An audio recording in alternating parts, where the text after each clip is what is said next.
அனைவருக்கும்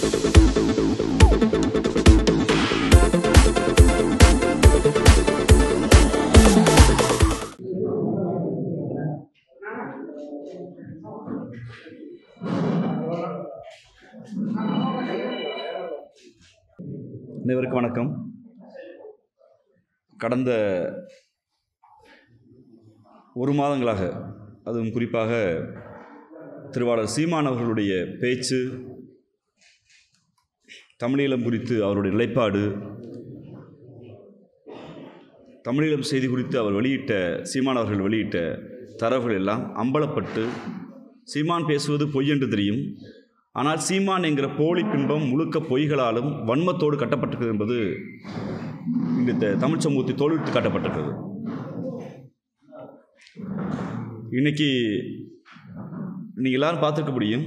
நேற்று இரவு சந்தோஷ் என்கிற ஒளிப்பதிவாளர் எல்லாளன் திரைப்படத்தை எடுப்பதற்காக தமிழீழ விடுதலை புலிகளால் அழைக்கப்பட்டு ஒரு போர் சூழலில் போர் நடந்தபோது அந்த காட்சிகளை தமிழ் சமூகத்துக்கு காட்ட வேண்டும் என்பதற்கு அழைக்கப்பட்ட சந்தோஷ் அவர்களுடைய அந்த பேட்டி வந்தவுடன் ஒரு தமிழீழத்தின் ஆதரவாளர் என்ற முறையிலும், கடந்த காலத்தில் தமிழீழத்துக்கு போராட்டத்திற்காக செயல்பாட்டராக இருந்தேன் என்ற முறையிலும், சீமானவர்களின் பொய்யை நம்பி வாழ்க்கையை தொலைத்த லட்சக்கணக்கான இளைஞர்களில் நானும் ஒருவன் என்கிற முறையிலும் இதை உங்களிடம் சமூக ஊடகங்களிலும் வெகுஜன ஊடகங்களிலும் பொதுமக்களிடம் சொல்ல வேண்டிய கடமை எங்களுக்கு இருக்கிறது என்பதால் இந்த பத்திரிகையாளர் சந்திப்பு. ஈழம் என்கிற அரசியல் தமிழக சூழலில் 1970க்கு பின்பு மிக பிரதான அரசியல். தமிழ்நாட்டில் இந்தி எதிர்ப்பு எவ்வளவு பிரதான அரசியலோ, மொழி எவ்வளவு பிரதான அரசியலோ, அதளவிற்கு ஈழம் என்கிற அரசியலும் தமிழ்நாட்டு அரசியலில் பல தாக்கத்தை உண்டு செய்திருக்கிறது.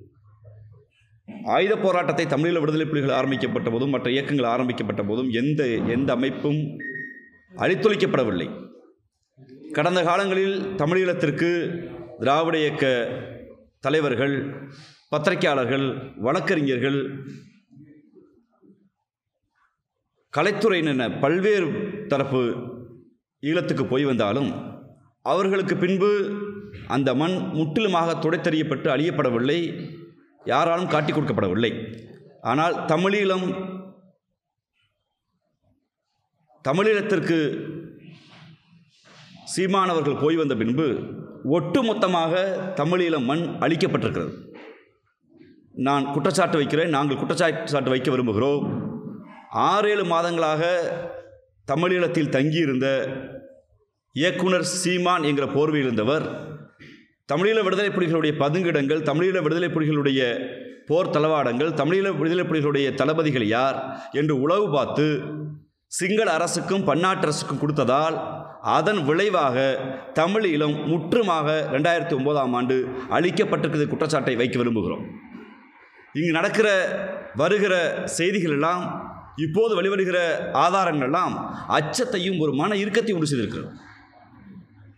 நீங்கள் தொடர்ச்சியாக பார்க்க வேண்டுமென்றால், நேற்று ஒரு தனியார் தொலைக்காட்சிக்கு ஒளிப்பதிவாளர் சந்தோஷ் அவர்களுடைய அந்த அறிக்கை, கடந்த இந்த ஒரு வாரங்களில் ராஜகுமார் என்கிற ஒரு இயக்குனர் அவர்கள் சீமானும் மேதகு பிரபாகர் அவர்களும் நிற்கிற அந்த புகைப்படம், ஒரு புகைப்படம் எது தமிழ்நாட்டு அரசியலில் தன்னுடைய என்ட்ரி கார்டாக சீமான் எங்களை போன்ற இளைஞர்களை ஏமாற்றுவதற்காக, தமிழ் சமூகத்தை ஏமாற்றுவதற்காக காட்டினாரோ, நானும் மேதகு பிரபாகரன் நெருக்கம் என்ற ஒரு புகைப்படத்தை காண்பித்தாரோ, அந்த புகைப்படம் என்னால் தான் எடிட் செய்யப்பட்டது என்று ராஜகுமார் அவர்கள் சொல்லியதும்,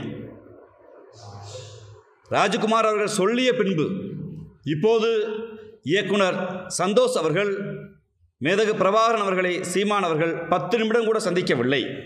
சீமான் என்கிற இயக்குனர் இருக்கிறார், அவர் தமிழீழம் குறித்து மேடைகளை பேசுகிறார், அவரை சந்தித்தால் நன்றாக இருக்கும் என்று அண்ணன் வன்னியரசு அவர்களும் அண்ணன் குளத்தூர்மணி அவர்களும் அறிமுகம் செய்யப்பட்ட பின்பு சீமான் அவர்கள் மேதகு பிரபாகரன் அவர்களை சந்தித்தார். அது ஒரு 10 நிமிட சந்திப்பு கூட இல்லை. அந்த புகைப்படங்கள் இதுவரை வெளியே வரவில்லை என்கிற ஆதாரத்தையும், அந்த செய்தியை அவர் வைத்திருக்கிறார், வீடியோ வைத்திருக்கிறார் என்று நேற்று ஊடகத்தில் வேறு சொல்லியிருக்கிற செய்தியும், ஏற்கனவே சங்ககிரி ராஜ்குமார் அவர்கள் இந்த புகைப்படத்தை நான் தான் வெளியிட்டேன் என்ற செய்தியும் அச்சத்தை மட்டுமல்ல, தமிழீழம் என்கிற உணர்வோடு இயங்கிய எங்களை போன்ற லட்சக்கணக்கான இளைஞர்களை பொய் பித்தலாட்டம் அவதூறில் சீமான் எங்கள் வாழ்க்கையை கெடுத்திருக்கிறார் என்கிற எண்ணம் எங்களுக்கு தோன்றுகிறது. நீங்கள் தமிழ் சினிமாவில் என்கிற ஒரு படம் வந்திருக்கும், எல்லாரும் பார்த்துருப்போம், பொதுமக்கள் எல்லாம் பார்த்துருப்போம். அரசியலில் பின்னாடி இருந்து இயக்கி ஒருவர் எப்படி வர முடியும் என்று அடிப்படையில் தமிழீழத்தை அழிப்பதற்கும் தமிழ் சமூகத்தில் மேலோங்கி இருந்த தமிழீழ ஆதரவையும் சமூக நீதி ஆதரவையும் மட்டுப்படுத்துவதற்கு சீமான் என்கிற மனிதர் இந்த சமூகத்தில் வளர்த்தெடுக்கப்பட்டிருக்கார் என்று தெரிகிற போது அது மிகவும் கவலைக்குள்ளாத மட்டுமல்ல, யாரை நம்புவது என்கிற மிகப்பெரிய சிக்கலை இளைஞர்களுக்கு உண்டு செய்திருக்கிறது. ஏனென்றால் அந்த சந்தோஷ் வெளியிடுகிறார், இந்த படம் எடுக்கப்படவில்லை, அவர் சந்தித்தது உண்மைதான், அது 10 நிமிடம் கூட சந்திப்பில்லை. அவருடைய தனி மனித ஒழுங்கினத்தால் தமிழீழ விடுதலை புலிகள் மரியாதைக்குரிய சேரலாதன் அவரோடு தொடர்பை துண்டித்தார் எங்கள் செய்தியை வெளியிடுகிறார். கூடவே 6 புகைப்படத்தை நாங்கள் எடுத்தது யார் என்று அவர் சொல்கிறார். அமர்த்திதாஸ் என்கிற ஒருவருடைய பெயரை குறிப்பிட்டு அவரும் நானும் 6 புகைப்படத்தை எடுத்தோம். 4 புகைப்படத்தை அமர்த்திதாஸ் எடுத்தார், 2 புகைப்படத்தை நான் எடுத்தேன் என்று சொல்லியிருக்கிறார்கள். எடுத்தவர்கள் நாங்கள் என்ற ஆதாரத்தை சந்தோஷ் அவர்கள் வெளியிட்டிருக்கிறார். அமர்த்திதாஸ் அவர்களும் பொது வழியில் சீமானோடு புகைப்படத்தை வெளியிட்டு நாங்கள் தான் அந்த 6 புகைப்படத்தை ஷூட்டிங் ஸ்பாட்டில் எடுத்தோம், எல்லாளன் ஷூட்டிங் ஸ்பாட்டில் எடுத்தோம் என்று அவர் குறிப்பிடுகிறார். எல்லாளனுடைய ஷூட்டிங் ஸ்பாட்டில் நாங்கள் வெளியிட்டோம் என்று அவர்கள் எடுத்தவர்கள் குறிப்பிடுகிறார்கள். ஆனால் தமிழ் சமூகத்தில் சீமான் என்கிற பொய்யர், சீமான் என்கிற தற்குறி, சீமான் என்கிற தமிழ் சமூகத்தின் கேடு மட்டுமல்ல, சீமான் என்கிற இந்த வார்த்தைகளில் வர்ணிக்க முடியாது. அவர் என்ன சொன்னார் என்றால், எங்களை போன்ற இளைஞர்களுக்கு, தமிழ் சமூகத்துக்கு, ஊடக நண்பர்களுக்கு உங்களுக்கு தெரியும், நான் காட்சியில் சண்டைக்களத்தில் இருந்து துப்பாக்கி பிடித்தேன், என் கையை மேதகு பிரபாகரன் பிடித்தார், போராளிகள் பிடித்தார், இப்படி சுடு என்று கதையை சொல்லிக் கொடுத்தார். ஆனால் இன்று அவர் சொல்கிறார்கள், மிகவும் கட்டுக்கோப்பாக இயங்கிய ஒரு இராணுவ இயக்கம் தமிழீழ விடுதலை புலிகள், பயிற்சி பெற்ற தமிழீழ விடுதலை புலிகளை தவிர யாரும் துவக்கை தூக்க முடியாது. வெறும் சினிமா ஷூட்டிங்கில் நான் படம் எடுப்பதற்கு நாங்கள் எடுத்த படத்தை தமிழ் சமூகத்தில் காமித்து இந்த படம் நான் பயிற்சியில் ஈடுபட்ட படம் என்று ஒரு பொய் சொல்ல முடிந்திருக்கிறது என்றால், இவருடைய அரசியல் வருகையை சந்தேகம் மட்டுமல்ல நாங்கள் குற்றச்சாட்டுகிறோம். தமிழீழ அரசியலை தமிழ்நாட்டிலும் உலகத்திலும் சீமான் மழுங்கெடுக்க செய்திருக்கிறார். எப்படி என்று சொன்னால், 2009 போர் உச்சத்தில் இருந்தபோது சீமான் என்ன செய்து கொண்டிருந்தார் என்கிற கேள்வி இருக்கிறது. நான் கோவை சட்டக்கல்லூரியில் படித்திருந்த போது இதே பல நண்பர்கள் இங்கே இருக்கிற உங்களுக்கெல்லாம் தெரிந்திருக்கும், அவினாஷ்ங்கிற ஒரு மூத்த பத்திரிகையாளர், உங்களுடைய ஊடக நண்பர், இறந்து போனவர், தமிழீழ ஆதரவாளர், அவரோடு இயங்கிய பத்திரிகையாளர் நண்பர்களுக்கெல்லாம் தெரியும் தமிழீழ களத்தில் கோவை எவ்வளவு தீவிரமாக இருந்தது என்று. அப்போது எழுத்தாளர் பாமர மூலியமாக எங்களை போன்ற ஒரு கரியுமான சீமான் போன்றவர்கள் தொடர்ச்சியாக கிடைக்கிற மேடைகளில் ஈழ ஆதரவு பேசினார், எந்த மாற்று கருத்தும் இல்லை. 2008 ஈழத்துக்கு போய் வந்த பின்பு பொதுவெளி போராட்டத்தில் நான் சவால் விடுகிறேன்.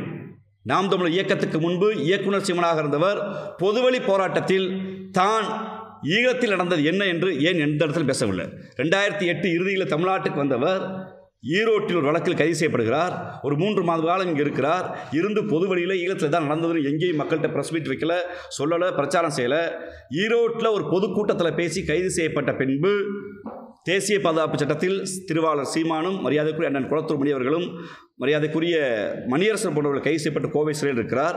கோவை சிறையிலிருந்து நன்கு கவனிக்க வேண்டும். 2008 இறுதியில் வெளியே வருகிறவர். 2008 இறுதியில் எங்களை போன்ற மாணவர்கள், அன்று சட்டக்கல்லூரி மாணவர்கள், வழக்கறிஞர்கள், ஏன் ஐஸ்வி போர்கள் தொடங்கி திருநங்கைகள் வரை அத்தனை அரசியல் இயக்கமும் ஈழ ஆதரவுக்காக பெருமரியாதைக்கு இந்திய கம்யூனிஸ்ட் கட்சி ஆரம்பித்து வைத்த போராட்டம், தாப்பாண்டியன் அவர்கள் ஆரம்பித்து வைத்த போராட்டம் தமிழ்நாடு முழுக்க பற்றி எறிந்தது. ஆனால் 2008 இறுதியில் சிறையிலிருந்து வெளியே வந்த சீமான் நேரடியாக போராட்ட களத்துக்கு செல்லவில்லை. அதற்கு மாறாக அவர் சென்ற இடம் மாயாண்டி குடும்பத்தார் என்கிற படப்பிடிப்பு தளம்.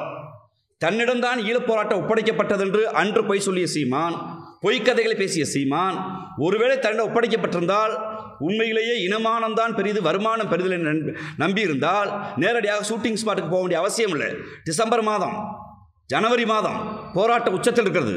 பெருமரியாதைக்குரிய இயக்குனர் அண்ணன் முத்துக்குமார் அவர்கள் தீக்குளித்து இறந்து போகிறார். உங்களுக்கெல்லாம் தெரியும். 3 நாள் அவருடைய அந்த பூத உடல் சென்னையில் இருக்கிறது.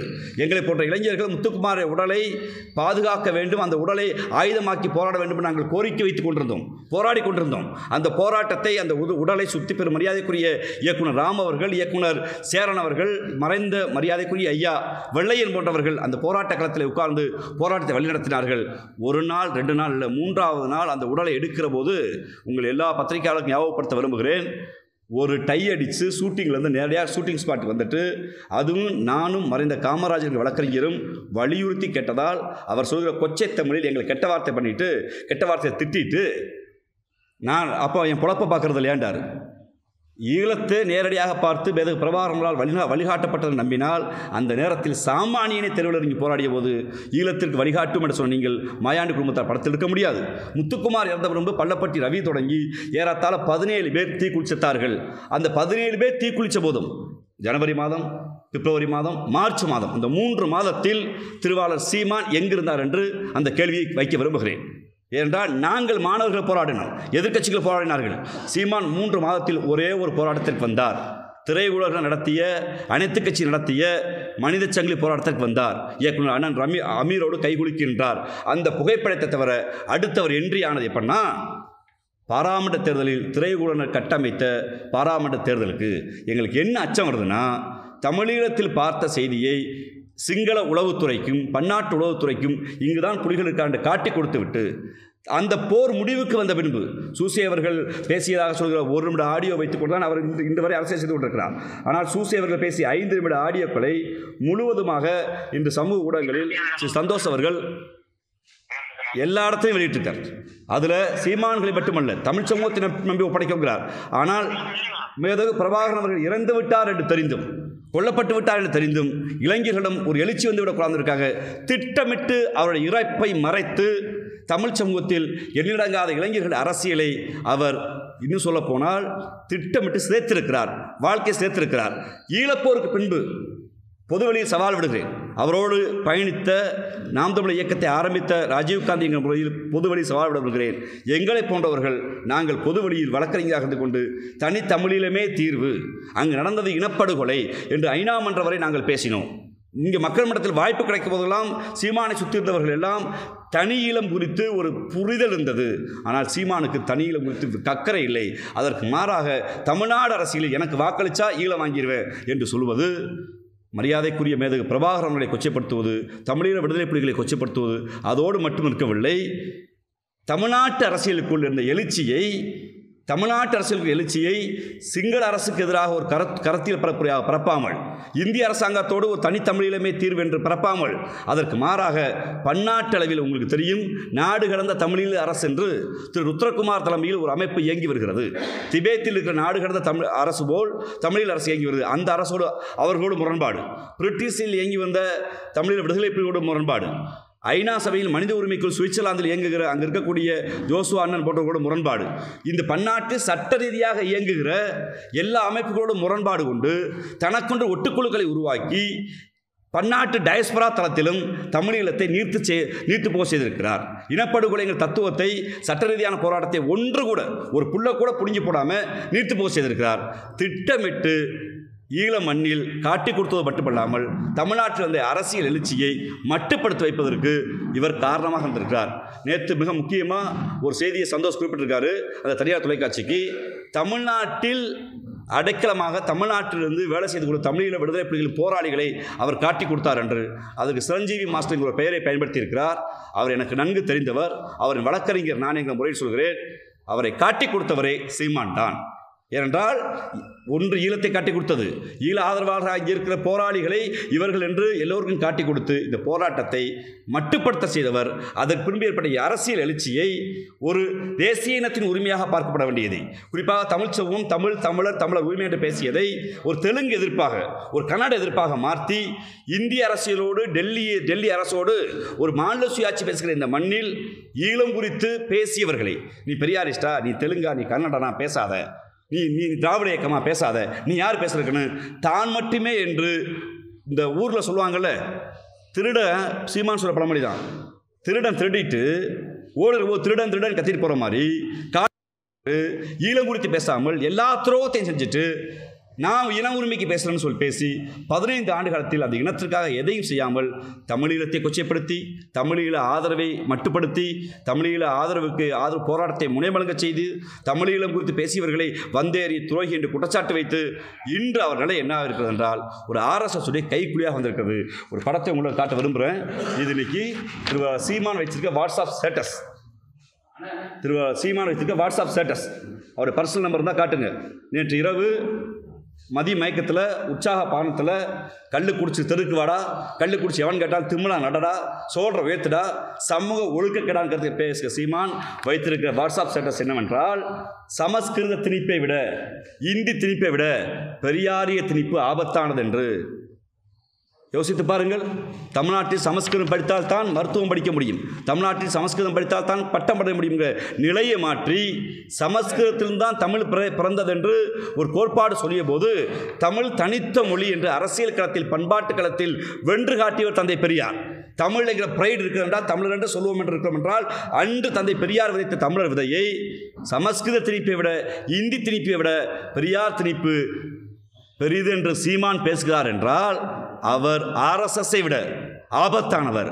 ஆர்எஸ்எஸ்ஸின் கைக்கூலியாக மட்டுமல்ல, இந்திய அரசியலில் தமிழ்நாடு தமிழர் உரிமை, ஈழ அரசியலில் தேசிய உரிமை அத்தனையும் காட்டி கொடுக்கிற ஆளாக இருக்கிறார். இவர் கோயம்புத்தூர் மாவட்ட செயலாளர் இருந்தார். உங்களுக்கு தெரியும், இவரை போன்று எண்ணிடங்காத பேர் வெளியே வந்திருக்காங்க. எங்களை போன்ற இளைஞர்களுடைய அரசியலை, அறிவை சுரண்டி, பொருளாதாரத்தை சுரண்டி, உழைப்பை சுரண்டி இன்னைக்கு பல இளைஞர்கள் இந்த மனுஷன் சொல்றதெல்லாம் சரி என்று நம்புகிறார்கள். எத்தனை கதைகள். ஒன்று, எனக்கு அந்த இட்லிக்குள் ஆமை கறி கொடுத்தார், அதை அண்ணன் பிரபாகரன் ஊட்டிவிட சொன்னார்.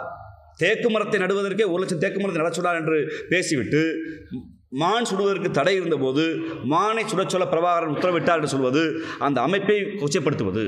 ஒரு போராளி கட்டுக்கோப்பு இயக்கம், நான் அங்கு போனபோது ஒரு பெண்ணை பார்த்து ரசித்தேன், அவர்கள் திருமணம் செய்வதற்கு ஆசைப்பட்டேன் என்று போராட்ட களத்துக்கு போனவர் சைட்டட் ஊர் சுற்றினேன், நான் ஒரு உல்லாச பயணமாக இருந்தேன் என்று பேசுவது தமிழீழ விடுதலை புலிகளை, அவர்களுடைய ஆதரவு நிலைப்பாட்டை இங்கு கேள்விக்குறியாக்கி இருக்கிறார். இன்னும் சொல்லப்போனால், ஒரு மாவீரனை, போராளியை சந்தோஷ் அவர்கள் சொல்வது போல் ஒரு ஸ்டார் ஹோட்டல் செப் மாதிரி காமிச்சு இளைஞரிடம் இருந்த ஒரு போராட்ட எழுச்சியை, தமிழ் மீதான உணர்வை மட்டுப்படுத்தி தன் வயிறும் தன் குடும்பம் வளர்வதற்கு மட்டும் சீமான் இருக்கிறார். இது ஆபத்தான மனநோய் மட்டுமல்ல, அரசியல் இருந்து அப்புறப்படுத்த வேண்டிய அசிங்கம் சீமான். எங்கள் நிலைப்பாடு எடுக்க வேண்டிய தேவை இருக்கிறது. அங்கே இருக்க தம்பிகளிடம் எந்த ஈழ ஆதரவு போராட்டத்தில் அவர் கட்டினாரோ, எந்த ஈழ ஆதரவு போராட்டம் சரி என்றாரோ, அந்த ஈழ ஆதரவு போராட்டமே சீமானால் தான் ஒடுக்கப்பட்டது, சீமான் காட்டி கொடுத்ததால் தான் வீழ்ந்தது. வீழ்ந்த பின்பு தமிழ்நாட்டில் ஏற்பட்ட எழுச்சியை இந்த இளைஞர்கள் இந்த ஈழ கோரிக்கை வைத்து என்பதற்காக, அவர்கள் வசதிக்காக, நான் தான் மேதகு பிரபாகரன் அடையாளம் காட்டப்பட்டவர், நான் தான் சேரலாதன் அடையாளம் காட்டப்பட்டவர் என்று தனக்குத்தானே ஒரு மனநோய்க்கு உள்ளாகி பொய்யை பேசி அந்த பல லட்சம் இளைஞர்களை போராட விடாமல் செய்து இன்று தன்னுடைய வசதிக்காக, வாய்ப்புக்காக ஈழம் என்கிற அரசியலையே இன்று காணாமல் ஆக்கியிருக்கிறார் சீமான் என்கிற குற்றச்சாட்டை வைக்க விரும்புகிறேன். ஆனால் இப்போ இந்த ஈழத்திலிருந்து நிறைய ஃபண்டெல்லாம் வந்திருக்கிற மாதிரி சொல்கிறாங்க. எவ்வளோ வந்து இத்தனை வருஷமா இல்லை, பொதுவாக ஈழத்திலிருந்து ஃபண்டு வருங்கிற அந்த கதை பொய். சொந்த நாட்டில் வாழ முடியாமல், சொந்த ஊரில் வாழ முடியாமல் நாடுகளை கேட்டு ஒரு அகதிகளாக போய் நிற்கிற அந்த மக்கள்கிட்ட போய் சுரண்டி சீமான் வாழ்ந்திருக்கிறார். சொந்த நாட்டில் வாழ முடியலை, இங்கே தன்னோட மொழி உரிமை இல்லை, இன உரிமை இல்லை என்று மற்ற நாட்டுக்கு பிழைக்க போகிறாங்க. அவருங்க அங்கே போய் ஏதோ ஒரு கூலி தொழிலாளியாக ஏதோ செய்கிற போது, நான் தான் ஈழத்துக்காக பேசுகிறேங்கிற பெயரில் அவர்களிடம் சுரண்டி இருக்கார். பெரிய ஃபண்டுலாம் அது ஒரு என்ன சொல்கிறது, ஒரு கூலி வேலை பார்க்குறவன்ட்டு 100 ரூபா சம்பாரிச்சானா ஈழத்துக்காக அவர் பேசுகிறான்னு 10 ரூபா வாங்கி திண்டு வயிறு கொடுத்துருக்கார் சீமான். மற்றபடி அந்த பொதுமக்கள் கொடுத்த ஃபண்டு அப்படிலாம் நான் அப்படி குற்றச்சாட்டு விரும்பல. அவர் தன் சுயலாபத்துக்காக பயன்படுத்தினார்.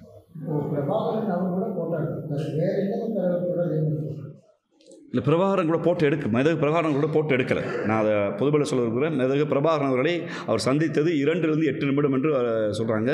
அந்த முழு வீடியோ காட்சியும் சந்தோஷ் அவர்களிடம் இருக்கிறது. இன்னும் சில வாரங்களில் சில வீடியோக்கள் வெளியே வரும் என்பதையும் திருவாரூர் சீமானுக்கு அவர் சொல்லிக்கொள்ள விரும்புகிறோம். அவர் மெதகு பிரபாகரனை சந்தித்தது ஒரே ஒரு முறை தான். 2வது முறை சந்திப்பதற்கு வாய்ப்பு கிடைத்தும் அவர்கள் கொடுக்கவில்லை. இவருடைய ஒழுக்கக்கேடான வாழ்க்கையால், இவருடைய ஊதாரித்தனத்தால் தமிழீழ விடுதலை புலிகள் புறந்தறினார் என்பதுதான் உண்மை. அவர் இன்றைக்கி நினைச்சிட்டாரு யாருமே இல்லை சொல்ல மாட்டாங்கன்னு. ரொம்ப முக்கியமாக இன்னொரு குற்றச்சாட்டை வைக்க விரும்புகிறேன். நேற்று தமிழீழ அரசியல் துறை என்று அறிக்கை வந்திருக்கிறது. தமிழ்நாட்டு அரசியலில் தமிழீழ விடுதலை புலிகள் இந்திய அரசியலில், தமிழ்நாட்டு அரசியலில் ஒருபோதும் தலையிட மாட்டாங்க. அவர்கள் யார் ஆதரவு கொடுத்தாலும் அந்த ஆதரவு ஏற்றுக்குவாங்க. மக்கள் மன்றத்தில் எங்களுக்காக நீங்கள் ஆதரவு சக்தி அள்ளுங்கன்னு தான் சொல்லுவாங்க. ஆனால் நீங்கள் இவங்களுக்கு வாக்களிங்க, இங்கே போங்கன்னு அவர் சொல்லவே மாட்டாங்க. ஆனால் அவர் சொல்வது, நேற்று அறிக்கை சீமான் கரத்தை வலுப்படுத்துங்கள் என்று சொல்வது, தமிழீழ விடுதலை புலிகள் இந்தியாவின் அரசியல் தலையிடுகிறார்கள் என்று சொல்லி தமிழீழ விடுதலை புலிகள் மீது கொடுக்கப்பட்டிருக்கிற தடையை நீக்குவதற்கு வாய்ப்பில்லாமல் செய்துவிடும். நாளைக்கு தடை குறித்து ஒரு கேள்வி வந்தால் இந்த அறிக்கையை காரணம் காட்டி இங்கே பாருங்கள் தமிழ்நாட்டு அரசியலுக்கு தலையிட்டிருக்காங்க, அப்போ இந்த தடையை எக்ஸ்டெண்ட் பண்ணுங்கள். ஏன்னா தடையை நீங்கள் நீக்கிட்டா உண்மையான போராளிகள்லாம் பேச ஆரம்பிச்சிடுவாங்க. மேதகு பிரபாகரனுடைய உண்மையான சரித்திரம் வெளியே வரும். அப்போ இதெல்லாம் வெளியே வந்தால் தன்னுடைய பொழப்புக்கு ஆபத்து, தான் காட்டி கொடுத்தன்னு தெரிஞ்சுக்கிறதுக்காக சீமானவர்கள் இப்படிப்பட்ட சில்லறத்தனமான வேலையை செய்கிறார். இது ஒன்றெண்டு வேலை இல்லை. நான் முழுக்க இதுக்கு பேர் தான் இன துரோகம். ஒரு நீண்ட நெடிய ஒரு வரலாற்று ரீதியான போராட்டத்தை, மக்களோட உரிமை போராட்டத்தை, ஆயுத போராட்டத்தை தன் சொந்த சுயலாபத்திற்காக காட்டி கொடுத்தது மட்டுமில்லாமல் குளத்துருமணி அவர்கள் மிக தெளிவாக சொல்கிறார், சேட்டலைட் போன்லேருந்து நாங்கள் டெல்லியில் இருக்கும்போது சேட்டலைட் போன்லேருந்து சீமான் எங்கேருந்து பேசினார்னா ஈழத்திலிருந்து பேசுகிறாரு. அப்படி உரிமை யாரும் கொடுக்கல. அப்போ ஒரு ஆர்வ கோளாறு என்பதை விட திட்டமிட்டு வேலை செய்திருக்கிறார். இன்னைக்கு திட்டமிட்டு இந்தியாவில் தமிழீழ விடுதலை புலிகள் தடை இருக்குதுன்றா அதுக்கு சீமான் போன்றவர் தான் காரணம் என்பதை உறுதியாக சொல்கிறோம். இன்றைக்கி சொல்கிறார், நம்ம மேதகு பிரபாகரன் அவர்களை நாங்கள் தலைவராக ஏற்றிருக்கணும், நீங்கள் இப்போ பெரியார் பேரை சொல்லி ஓட்டு கேட்க முடியுமான்னு. ஈரோடு இடைத்தேர்தலில் டெபாசிட்டை கூட வாங்க முடியாது. ஈரோடு இடைத்தேர்தல் மக்கள் மிக தெளிவாக இருக்காங்க. ஈரோடு இடைத்தேர்தலில் திராவிட முன்னேற்ற கழகம் எங்களுடைய கொள்கை ஆசான் தந்தை பெரியாரின் புகைப்படத்தை முதல் படமாக போட்டு தான் வாக்கு கேட்குது. நீ தெம்பும் திராணியும் யோக்கியதை இருந்தா நீ உண்மையிலேயே நீ சொல்கிற மாதிரிலாம் சொல்ல முடியாது. ஆத்தாளுக்கு அப்புறம் சொல்கிறதெல்லாம் அது கொச்சையான சொல்லலை. யோக்கியதை இருந்தால் மேதகு பிரபாகரன் படத்தை போட்டு ஓட்டு கேட்டுக்கணுமா இல்லையா? ஏன் போடல? அப்போ மேதகு பிரபாகரனை குறித்து யார் பேசலாம் துறைன்னு சொல்லிட்டு நீ மேதகு பிரபாகரன் படத்தை நீ போடலைன்னா உன் உள்நோக்கம் மேதகு பிரபாகரனுடைய வீரத்தை, அந்த தியாகத்தை கொச்சைப்படுத்துவது, அவரை மட்டுப்படுத்துவது, அவரை இந்த மண்ணிலிருந்து அழிச்சிட்டு நான் தான் பிரபாகரன் கூட சொல்கிறதுக்கான அந்த மனநோய்க்கு இன்னும் கொஞ்ச நாள் சீமா வந்துடுவார். நீங்கள் அவர் சொன்ன பொய்களை மட்டும் நீங்கள் வருஷப்படுத்துங்களேன். நான் போர்க்கள காட்சியில் கடலில் போனேன்டார், ஆனால் போனது விமானத்தில், பெங்களூர் விமானத்தில். முறையாக சொல்கிறோம், போனது பெங்களூர் விமான நிலையத்திலிருந்து தான் சீமான் போனார். ஆனால் போரில் உள்ள போனேன்டார். இன்னொன்று, நீங்கள் சீமான் மீது பேச்சு வழக்கு இருக்குது. எங்கேயாவது புலிகளுக்கு உதவினார், மக்களுக்கு உதவினார், ஏதாவது வழக்குகள் இருக்கா? ஒரு வழக்கு அதை செய்தவர் அண்ணன் வண்டியரசு அவர்கள் வழக்கு எதிர்கொள்கிறாங்க. ஒரு வழக்கு சீமானுக்கு இல்லை. இன்னொன்று, இங்கே மேடை பேச்சு வழக்குகளை காட்டி இவர் தேசிய பாதுகாப்பு சட்டம்ங்கிறாரு. அது யார் வேணாலும் பண்ணலாம். போராட்ட தளத்தில் போராளிகளாக இருந்து இவர் என்ன உதவி செஞ்சார்? இப்போ இந்த போருக்கு பின்பு நடந்தது என்ன?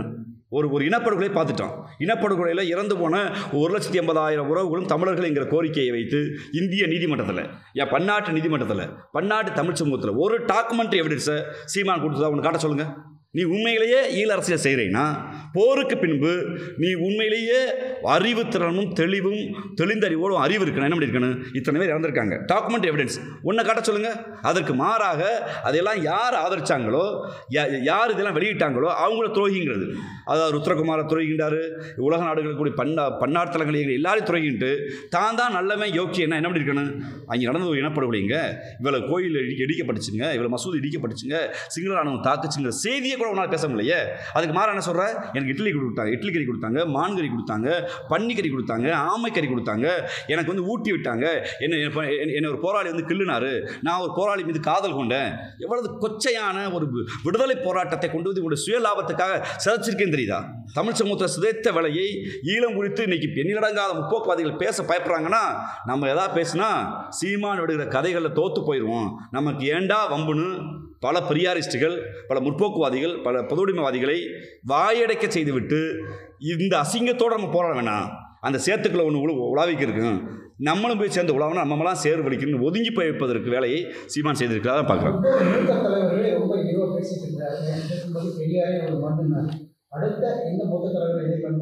அடுத்த நான் அம்பேத்கர் தொடுவார்னு நினைக்கிறேன். ஏன்னா அவர் எது குறித்து படிக்கிற பழக்கம், வாசிக்கிற பழக்கம் இல்லை. தந்தை பெரியார் குறித்து அவருடைய நாங்கள் இது வரைக்கும் ஆதாரத்தை கேட்குறோம், ஆதாரத்தை கொடுக்க முடியல. RSS வைக்காத குற்றச்சாட்டை கூட அவர் வைக்கிறார் என்றால் அவரை இயக்குவதற்கு இங்கு ஏதோ ஒரு அமைப்பு தயாராகிவிட்டது. ஏன்னா இவருடைய ஹிட்டன் அஜெண்டாவே, நீங்கள் இந்திய மாநிலங்களில் மரியாதைக்குரிய தமிழ்நாட்டுடைய முதலமைச்சர் எங்கள் தலைவர் அவர்கள் ஒரு இந்தியா கூட்டணி அமைக்கிறார். அந்த கூட்டணியில் தமிழ்நாட்டிலிருந்து ஒரு மதச்சார்பின்மையை சொல்கிறோம், மாநில சுயாட்சியை சொல்கிறோம், தேசிய இனங்களுடைய மொழி உரிமை பற்றி சொல்கிறோம். இதை மூன்றையும் எங்கள் கூட்டணியுடைய தலைமையாக இருக்கக்கூடிய காங்கிரஸ் பெரியக்கும் புரிந்திருக்கிறது. ராகுல் காந்தி அவர்கள் மாநில சுயாட்சி பற்றி பேசப்பட வேண்டும் என்கிறார். மதச்சார்பை கொடுத்து மிக நீண்ட நெடிய கருத்தோடு வாதிக்கிறார். இந்தியாவுடைய பாராமரத்துக்கு வந்து நீங்கள் எங்கே வேணாலும் வந்துடலாம், நோ எவர், நீங்கள் ஒருபோதும் தமிழ்நாட்டுக்கு போக முடியாதுன்னு பாஜக அப்போ சொல்கிறாருன்னா இந்த கொள்கை தெளிவு. அப்போ தமிழ்நாடோட ப்ரைடுங்கிறது மொழி அரசியல். இந்தி எதிர்த்து, சமஸ்கிருதத்தை எதிர்த்து, மொழி தனித்த அடையாளத்தோட அரசியலை இன்றைக்கி என்ன பண்ணிட்டேன்னா, சீமான் போன்றோர் அது தெலுங்கு எதிர்ப்பா, மலையாள எதிர்ப்பா, தமிழை தாய்களி மொழின்னு ஏன் சொல்கிறோம்? இங்கே உட்காந்துருக்க உங்கள் யாருக்க பார்க்குற நம்ம மக்கள் யாருக்காவது கீழடி போனீங்கன்னா ஒரு எழுத்து இருக்கு, அதை சுத்த தமிழர்கள் யாராவது சீமான் சொல்கிற சுத்த தமிழர் வாசிக்க முடியுமா? வாசிக்க முடியாது. தமிழியங்க எழுத்துலேருந்து தெலுங்குங்கிற எழுத்து, மலையாள எழுத்து, கன்னட எழுத்து புரியுது. ஒரு மொழி குடும்பம், திராவிட மொழி குடும்பத்தை ஒரே வயிற்றில் பிறந்த நம்மளை நீ வந்தேரின்னு சொல்லி அதை பிரித்து விட்டுட்டு இந்திய அரசின் அரசியமைப்பு சட்டத்தில் போராட வேண்டிய தமிழ் உரிமைக்காக கேட்க வேண்டிய மக்களை, உரிமை முழக்கத்தை செய்ய வேண்டிய மக்களை அது தெலுங்கு எதிர்ப்பா கன்னட எதிர்ப்பா மடைமாற்றி மொழியை சிதைச்சாச்சு, மொழி உரிமையை சிதைச்சாச்சு. ஒரு ஆயுத போராட்டத்தை உலகத்தில் இருந்த மிகப்பெரிய ஒரு வல்லாதிக்கத்தை திறந்த ஈழ போராட்டத்தை சிதைச்சாச்சு. எல்லாத்தையும் சிதைச்சிட்டு கடைசியில் கல் குடிச்சிட்டு தெருக்கில் நீ நடந்து வாடான்னு ஒரு திமிர் பேசுகிறான்னா அவனுடைய மனநோய்க்கு உள்ளாயிருக்கான்னு தான் அர்த்தம். அப்படிப்பட்டவர்களை தயவு செய்து மக்கள் புறக்கணிக்கிறத விட இது அசிங்கமாக நாங்கள் பார்க்கிறோம்.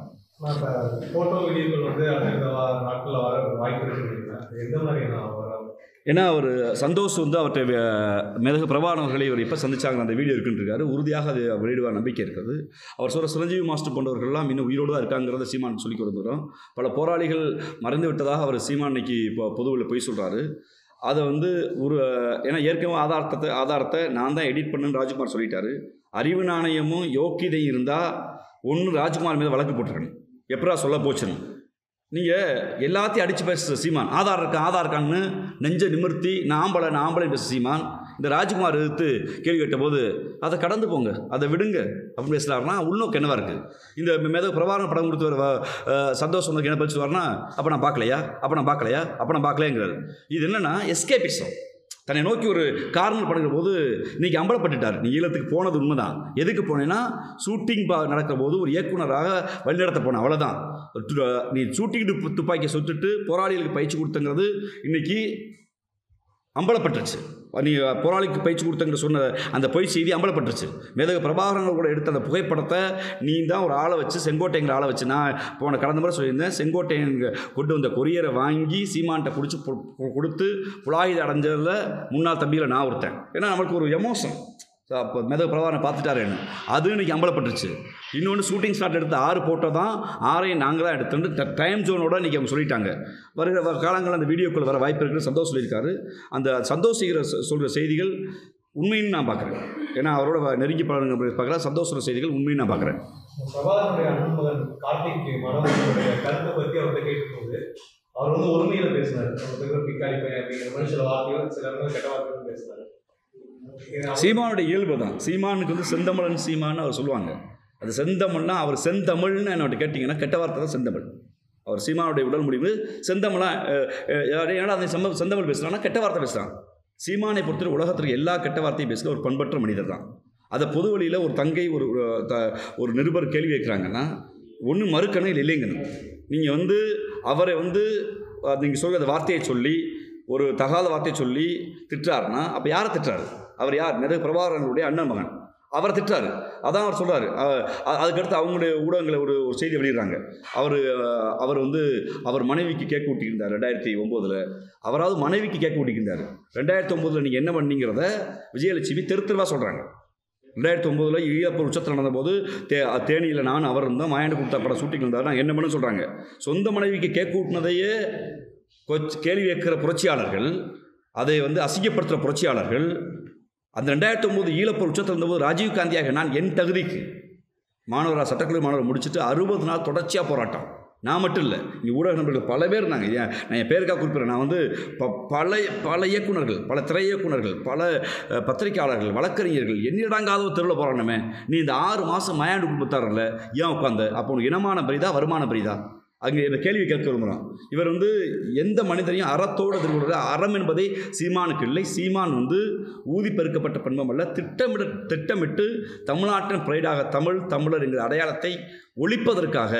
ஏன்னா ஒரு சத்தமாக பேசினான்னா, அவன் தமிழ் பேசினான்னா நல்லா பேசுவாங்கிற பேச்சுத்திறமை வைத்து தமிழர் அடையாளங்களை ஒழிக்க கொண்டு வந்த கைக்கூலி அவர் பன்னாட்டு உளவுத்துறையுடைய கையாள் என்பதை எங்கள் குற்றச்சாட்டு.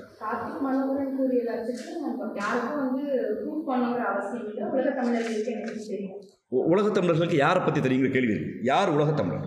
டயஸ்போரா 2 இருக்கு உலகத்தமிழர்கள். தமிழீழத்தில் போரினால் அரசியல் சட்டத்தால் பாதிக்கப்பட்டு வெளியேறிய ஈழத்தமிழர்கள் பல்வேறு நாடுகள் இருக்காங்க. குறிப்பாக ஐரோப்பிய டயஸ்போராவில் இருக்காங்க. அடுத்து பெரும்பான்மையாக இருப்பது தமிழ்நாட்டுக்கு இருக்காங்க.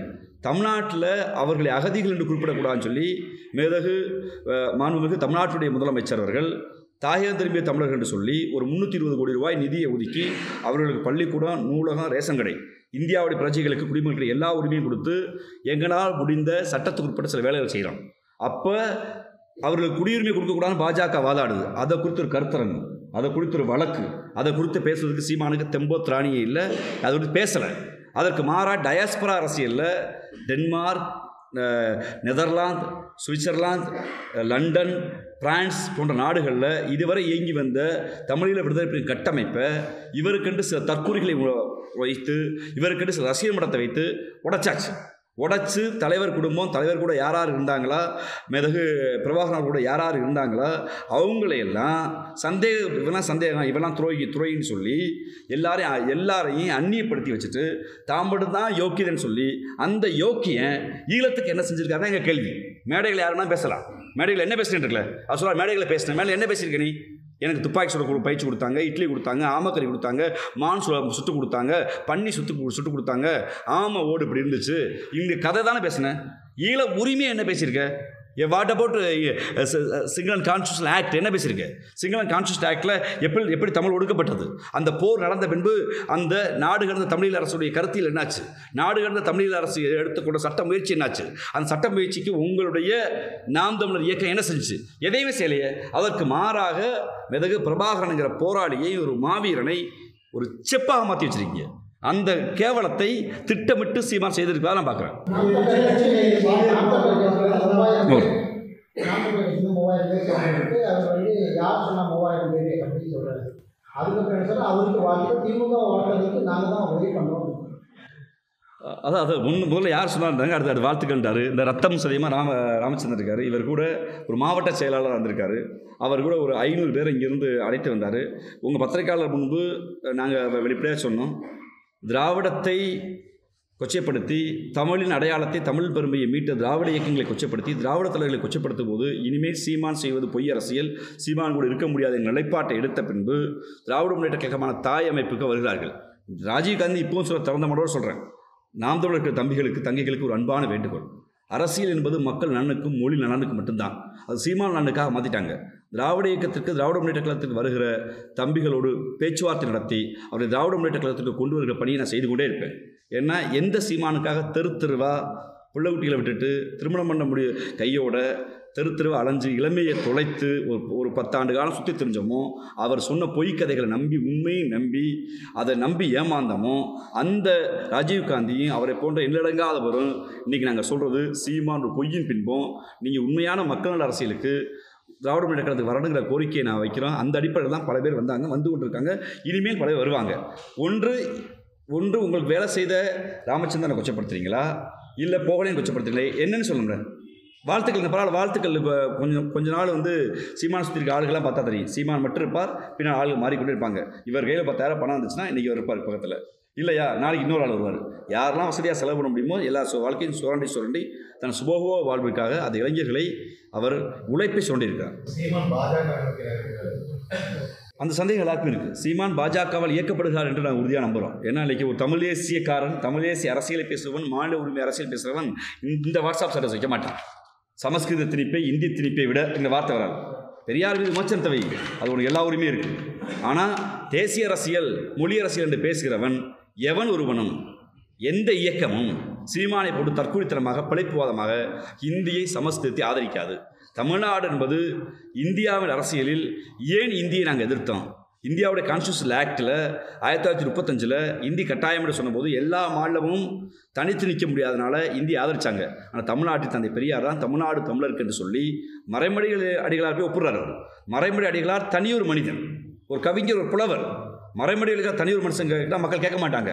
அவர் இன்புட்டை வாங்கி தன் திராவிட கழக தோழர்களை கூட்டியாந்து, நீதி கட்சி தோழர்களை கூட்டியாந்து மக்கள் மன்றத்தில் போராடி தெருவா கருப்பு சட்டை போட வச்சு தன்னுடைய தம்பிகளாக இருந்த முத்தமிழர் கலைஞர், பேரறிஞர் அண்ணா போன்ற தலைவர்களை தெருவா போக வச்சு பாரதிதாசன் பாடலை இந்திக்கு தமிழ்நாட்டில் ஆதிக்கமா நீங்கள் எல்லோரும் வாருங்கள் நாட்டினரே எங்கள் பாடலை பாட வச்சு தமிழ்நாட்டில் இந்தி எதிர்ப்பை உண்டு செய்து இந்தி திணிப்பை எதிர்த்தவர் தந்தை பெரியார். அதனால தான் மறைமொழி அடிகள் சொன்னார், நான் அவர் இன்னும் சொல்ல போனால் அந்த இந்திய எதிர்ப்பு கூட்டத்துக்கு மறைமொழி அடிகள் தலைமை தாங்கன்னு கேட்டுக்கிட்டே பெரியார் தான்.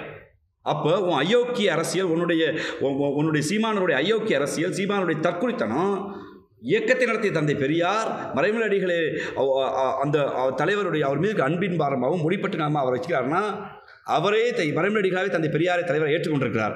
அவரும் முரண்பாடு வைக்கிறார்னா இது என்ன சொல்லுது? அப்படி இந்திய எதிர்ப்பு அரசியலை பேசி தமிழை பாதுகாத்த இந்த மண்ணில் சமரசத்தை விட இந்தியை விட பெரியார் எதிர்ப்பு தான் அவசியம் பேசுகிறேன்னா, நீ பாஜகவுடைய கைக்கூலியில் பாஜகவுடைய ஒன் ஆஃப் தி மெம்பராக சீமான் இருக்காருன்னு பார்க்குறேன். ஆனால் இப்போ நீங்கள் விஜய் தான் அங்கீகாரம் வாங்கி கொடுத்தாருன்னு சொல்லுவீங்க. இப்போ வரக்கூடிய தேர்தலில் சீமான் சந்திச்சாருன்னா அந்த வாக்குகள் விஜய்க்கு போக இருக்குமா இல்லை திமுக போகணும்னு நினைக்கிறீங்களா? இல்லை, திராவிட முன்னேற்ற கழகத்தில் இல்லை, அது அரசியல் வகுப்பாளர்கள். திராவிட முன்னேற்ற கழகத்தை பொறுத்தளவில் ஒரு மதச்சார்பின்மை பேசுகிற ஒரு கொள்கைசார் கூட்டணி, மாண்புமிகு முதலமைச்சர்களுடைய சாதனைகள், திட்டங்கள், ஒரு கொள்கை தெளிவு, சிறுபான்மை மக்கள், ஒடுக்கப்பட்ட பிற்படுத்தப்பட்ட பின் பாதுகாப்பான முதலமைச்சர் இருக்கிறார். அதனால் எங்கள் பிரச்சாரங்களை சொல்லி, எங்கள் தலைவர்களுடைய கடந்த கால வரலாற்றை சொல்லி, இயக்கத்தை சொல்லி நாங்கள் வாக்கு கேட்க போகிறோம்.